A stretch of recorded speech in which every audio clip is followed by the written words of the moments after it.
So I've had these 3 bins for about a year now. Something that's really important to keep in mind is when you have compost bins, it's important to check the temperature of those bins. I've been a little negligent in checking the temperature on the bins.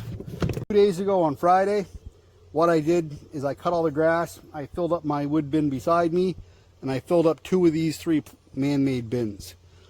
When I came out yesterday, which would have been Saturday, I wanted to put some of this root material that I dug up into this bin specifically, just because I know this one gets a little bit hotter than the other ones, and it composts really well.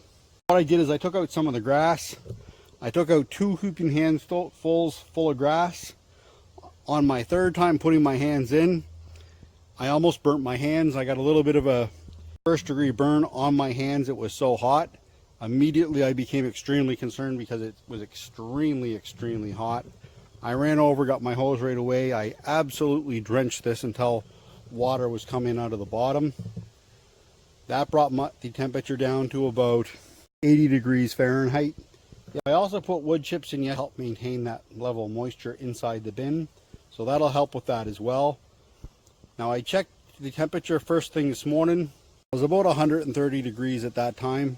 So once again, I just took my hose, I put some additional water in. I also took a little bit of material out of this bin as well, because really that's too hot for your compost, and compost does have that potential to catch on fire. In my rotating bin, this is what I put most of my kitchen scraps in to start with, and then I'll move it to one of the other bins. I put a nut and bolt on it to help keep raccoons out, because I was having a really hard time keeping the raccoons and other animals out of all my compost. Putting that little lock on it with the nut and the bolt has completely taken care of that issue.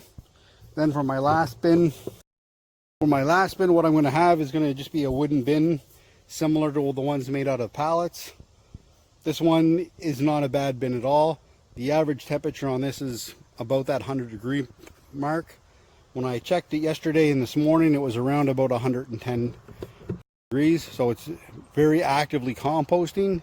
At the start of the season, I emptied all of my compost bins and put everything into that completed compost bin because everything was completely done.